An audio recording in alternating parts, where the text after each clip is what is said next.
Kis, and yes, I will be talking about surviving academia through the studies I conducted on the sustainability of science and particularly early academic careers. And just to get quickly into it, an overview of what I will be talking about.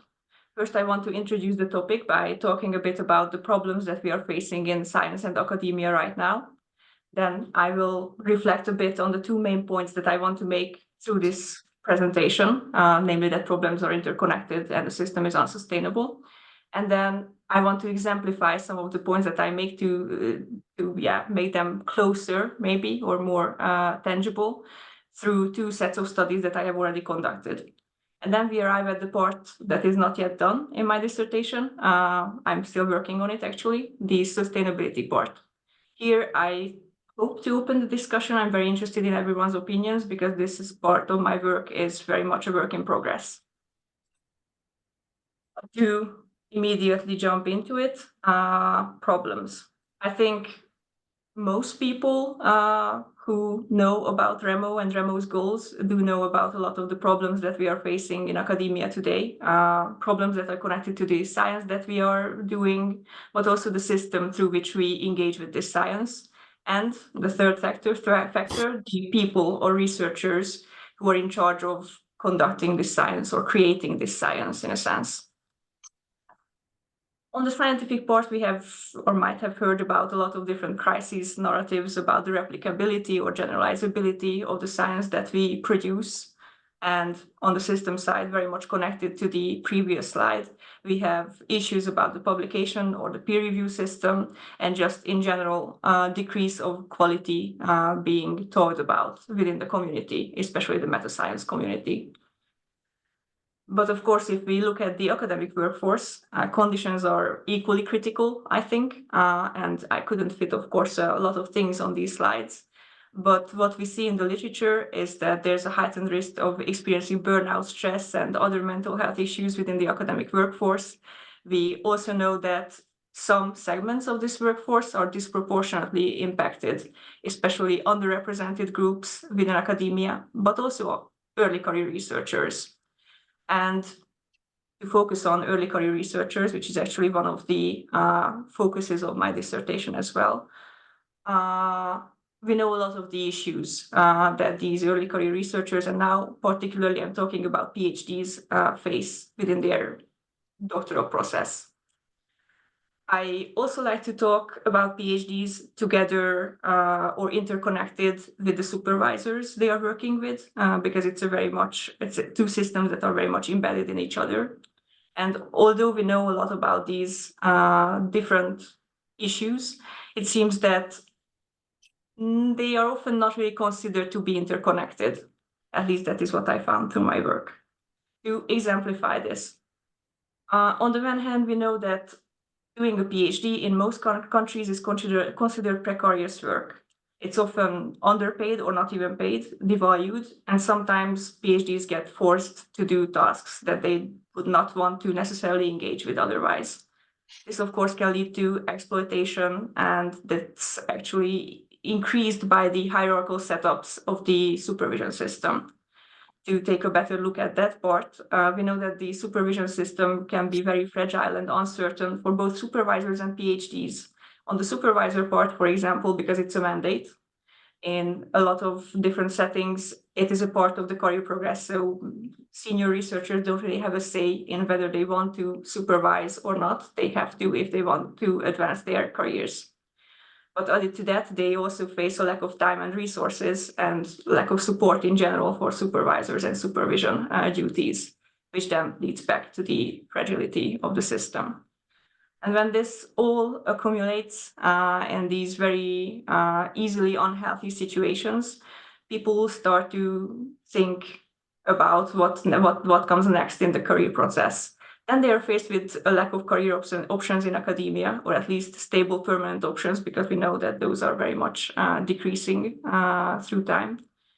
And even if they want to leave academia, they can find themselves not being able to, sort of, because industry actors are often requiring them to have knowledge or skills that they have not been trained in.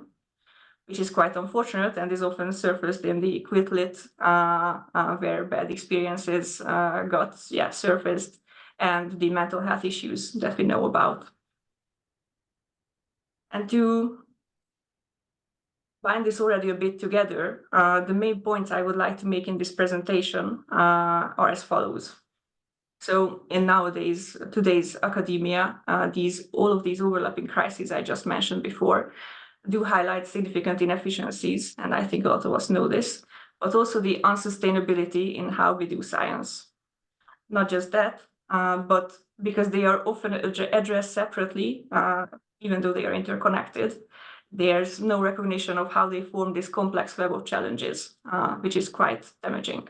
But just to give a couple of examples from the literature, so as mentioned, these concerns are interconnected. And for example, we see this with how quality research output is dependent on researchers' working conditions. So if we don't have good working conditions for the people in research, we will not have good science. On the other hand, we also know that the publication and peer review system is very much hurting, damaging people's mental health, and can lead to a lot of stress and burnout within the academic workforce. And not only that, also on the scientific side of things, it can lead to publication bias and a whole different types of questionable research practices. And to cite something from our work, we found connected to questionable research practices that those are also related to PhDs wanting to leave academia or quit their PhD. So I think despite these are being already voiced as critical issues, and they are extensively discussed in many different groups, many of these concerns are yet to be solved, and there's not been an adequate examination of them in conjunction. Often what we see from universities, decision makers, or managers is just a reactive case-by-case solution instead of overarching approaches or overarching thinking. The unfortunate thing is that this is incapable of grasping the entirety of the problem, and it can actually cause new problems and backlash within the academic workforce. Without acknowledging these interdependencies between the concerns and a more systematic examination of consequences, even the best intended solutions fall short very often. So let's think about it through concrete examples. The way I came to this system perspective, or how I got convinced that this is the way I should be looking at the problem, was through two sets of the studies that I conducted during the PhD. First, leaving academia. This study is about the career considerations of PhDs and how that is connected to their experiences within the research environment, connected to research integrity also. What it shows about the system aspect, I think, is just the complexity of leave intentions and the multiplicity of underlying systemic factors. What we found in the study was that the PhDs who experience more problems do feel that their research climate is worse, and worse perceptions were connected to considering leaving more often. I will briefly talk about the study in the end of the presentation. It's linked, it's already published, and I have another webinar about it, so you can check that out if you're interested. But just to give you the basics. So this was a descriptive correlational explorative survey study, which we conducted at our own university in the Netherlands. And we got almost 400 PhDs as participants, and that sample was representative of most of the demographics of our university. Several aspects that we looked at. First of all, responsible research climates, which is just basically the shared meaning researchers attach to the different policies and behaviors and practices that they associate with responsible conduct or a responsible climate. So something worth mentioning is about a quarter of the PhDs noted that they felt they did not have sufficient time for their work in their immediate scientific environment. This was further visualized in how they thought about normalization of overwork. Almost 50% of PhDs felt that overwork is very much normalized within their immediate environment. Something a bit different was the lack of support and supervision components, which were also outliers in a sense, and came back several times through this study. PhDs felt that they were sometimes left alone. When we looked at questionable research practices, which are just research actions which are considered unethical by many, but maybe form a gray zone instead of blatant misconduct. We also looked at misconduct, by the way. We saw that on the lighter side of gray, many PhDs experienced smaller things, and you can see on the top second of the list that insufficient supervision was actually highest rated of these items within the current work environment. But when we asked them about misconduct, the scary thing was that almost or about 10% of PhDs, at least very rarely, experienced plagiarism and fabrication or falsification of data within their environments, which are, of course, very serious misdeeds.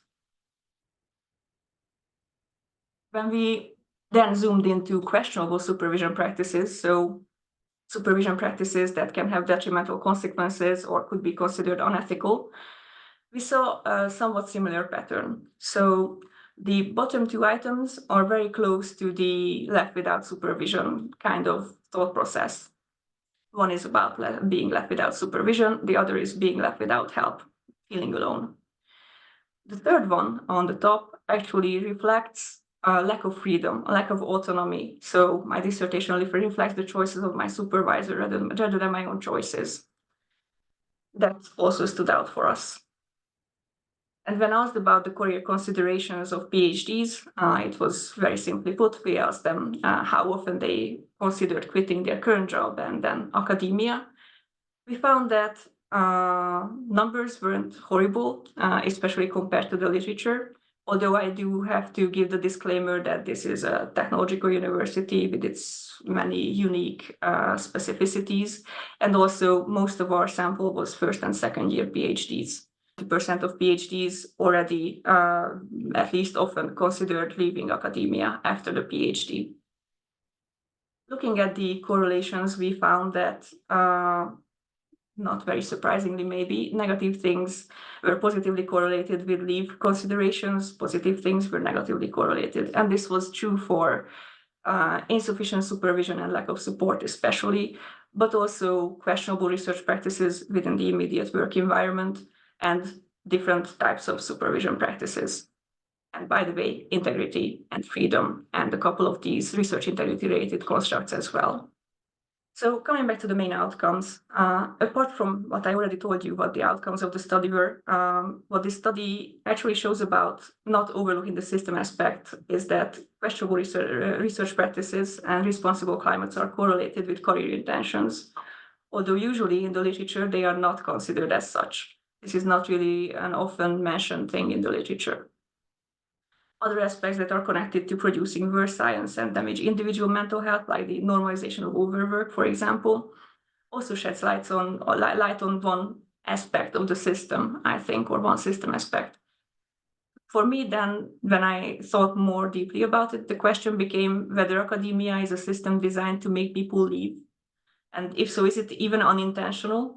Because sometimes it seems that we out these messages of rites of passage, just getting through it, and then survival of the fittest, and we just really want the best, the excellent talent.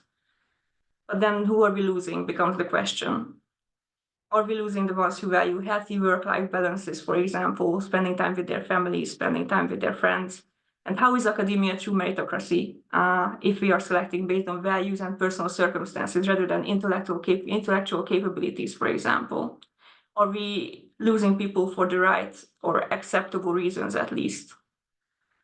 I strongly felt after conducting this study and seeing the results that this should not be the reason to leave. And actually the fact that people leave because of this or connected to this undermines the notion of meritocracy. And indeed, the next set of studies is connected to the system aspect based on this idea. So values theoretically should play a role in intentions of staying or leaving at a job or in academia specifically. If a value mismatch occurs, it makes sense for the individual to leave and try to find another job or career.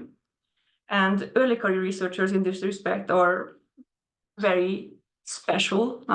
There's a special period, or this is a special period in their lives and careers in which they test their own values against the values of the system, the values of the institution, and try to make decisions based on the experiences and outcomes of these tests. They are also simultaneously getting trained and socialized into a new value system. But the question then becomes, what does this mean, and how can we think about this in terms of values?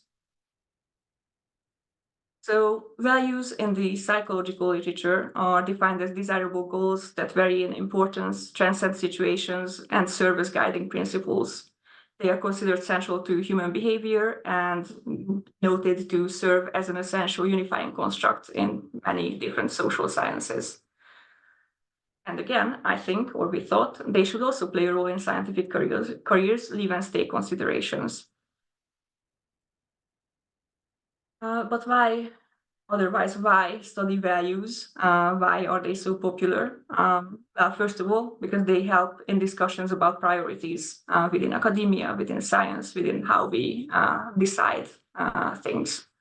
They can also help in improving careers and diversifying academia, but they can also shed light on the connections between values and norms and behavioral outcomes in terms of questionable research practices, or the opposite, responsible conduct of research.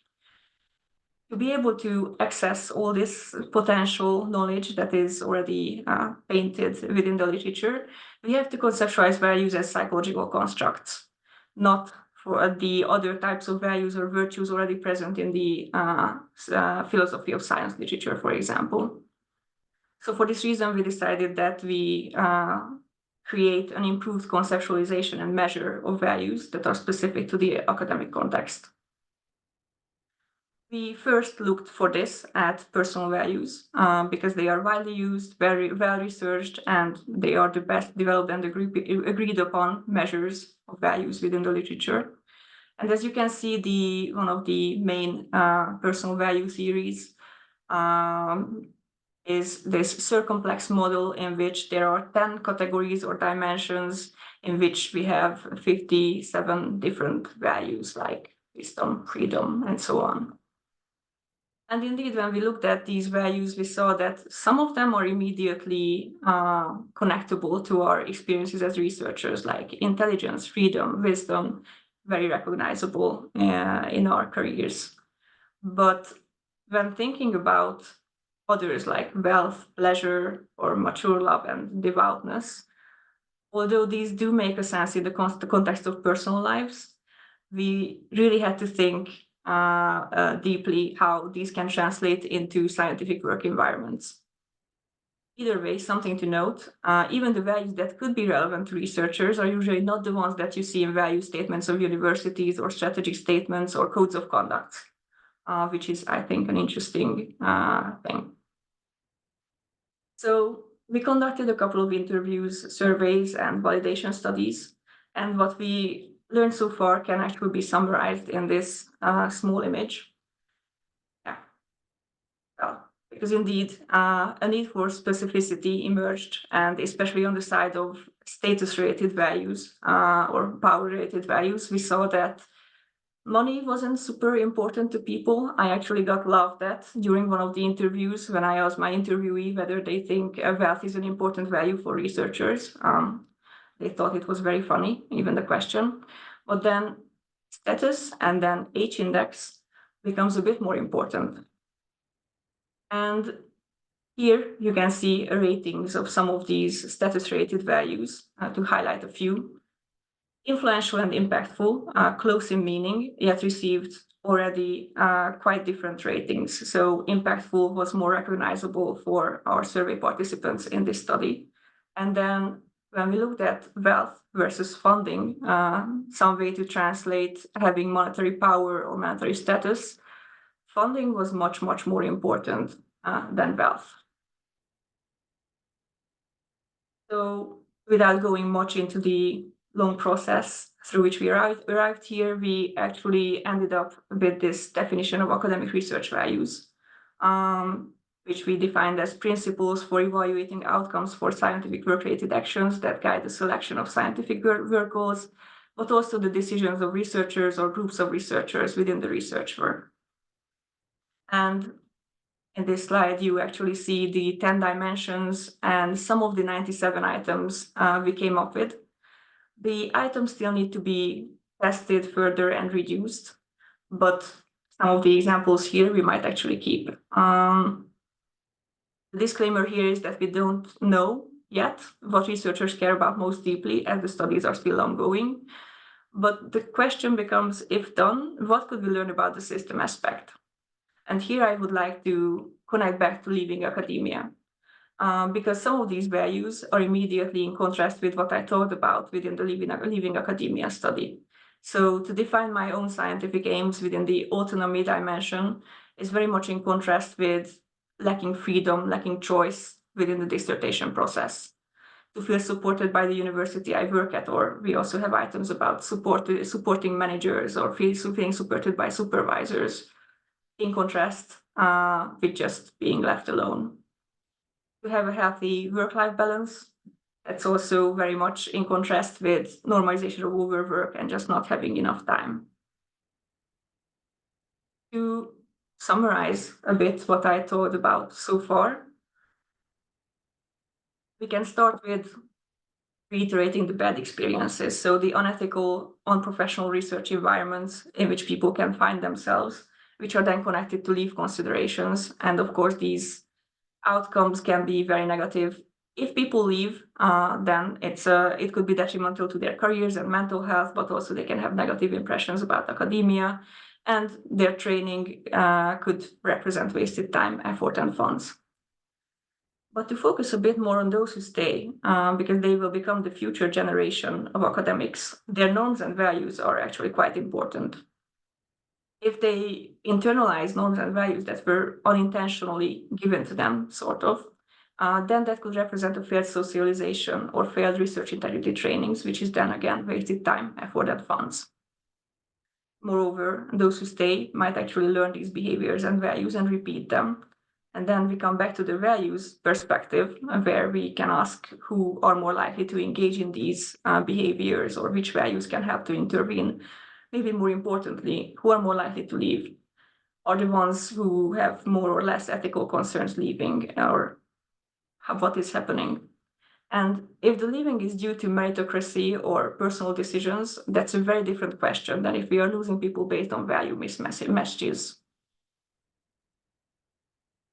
To reiterate again, leaving, if they have the good reasons of finding a mismatch, that's completely fine.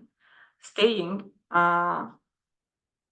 accepting sort of, starting with different sets of values and then internalizing the mismatch during the PhD can lead to repeating the cycle, this acceptance of misalignment. And then the next generations of PhDs, the new people coming in, will be trained by these more senior researchers who already realize that the ideals they are giving to the new PhDs are unattainable, but yet they will again lead to the same mismatch in values, because they are again training them in the same ideals instead of being honest about the system. All this should be perceived and considered from a sustainability perspective, because if what I just described is a mechanism that is happening in academia, the question is whether the system is setting us up to fail.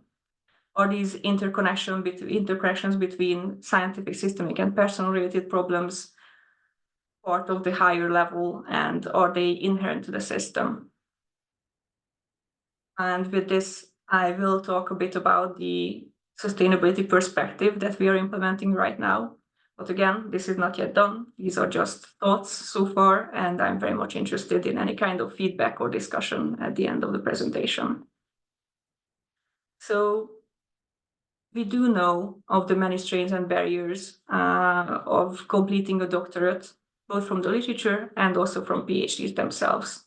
Solutions are still lagging, and this is even though attrition rates and times to completion are increasing.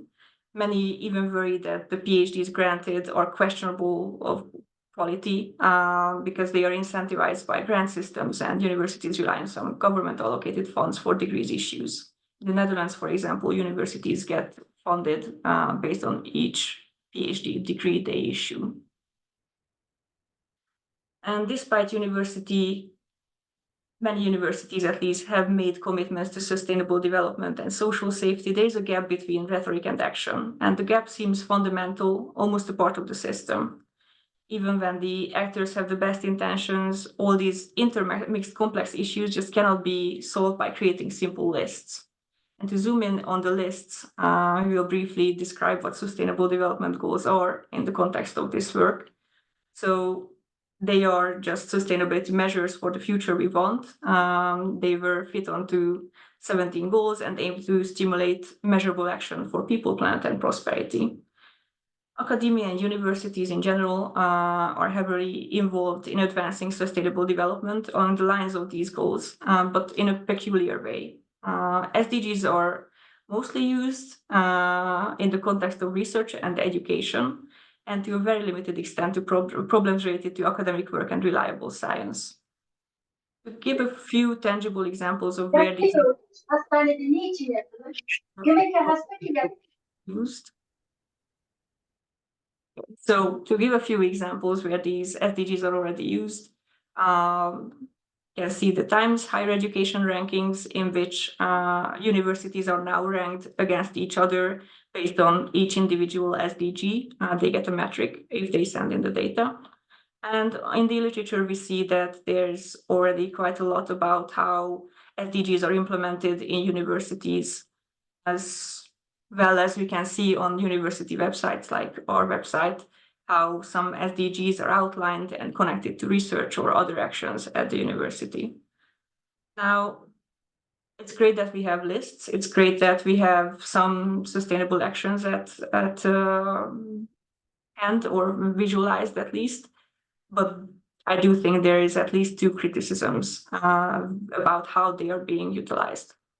So one is just commodification, how sustainability and SDGs are just used for commodification. It's just sidesteps the deeper issues, deeper systemic issues, and focuses on very few things. For example, in the Times rankings, we see that they give points to universities based on the proportion of universities' publications appearing in the top 10% of journals. From the meta-science literature and a lot of debates in the past, at least 1 or 2 decades, we know that these quantitative measures of research outputs are questionable, to say the least, and very often they just backfire and do not measure what we want them to measure. Another criticism is how creating these lists and just ticking off the tasks is not enough. So when universities create these lists and want to go through the whole list one by one, that's not necessarily the best way to approach the problem. Moreover, many of them utilize a generic approach and don't even specify SDGs or metrics or targets or goals. It's just generic ideas. The second problem, ignores measurable outcomes. The first one, interconnections. It is creating adverse side effects. For example, from a university strategy statement, how we want to invest in talent is just to stimulate excellence, resulting in an enhanced scientific impact as illustrated by top 1% publications, grants, and awards. And the question for me when I see a statement like this is how the talent will be protected from the adverse outcomes of this kind of grueling need for excellence. Whether we are actually investing in the talent or universities are investing on their images or in the publication outcomes as sole metrics. The form of selective disclosure maintains the status quo rather than inspires genuine change. And to achieve a comprehensive, equitable, transformative sustainability, there is a paradigm shift that we really need. And I think to do so, we do need to utilize SDGs. I really like the Sustainable Development Goal framework, but we need to use them in a way that we reframe these challenges as interconnected and systemic and necessitating holistic solutions. To come back to the main message of this presentation, indeed, there are many inefficiencies and unsustainability, and these are interconnected. And As you could see from this presentation, maybe our approach is embedded in this system thinking, informed by fair, sustainable, and just transitions. But this thought process is just the beginning of a conversation. Such a complex issue cannot be resolved without coordinating efforts within the community. And until this coordination and system level thinking is developed, all we can do will be reactive. It will be just combating the symptoms instead of reimagining how academia works. The final message: only by correcting the problems based on a system perspective can we thrive and not just survive in academia. With that, I thank you.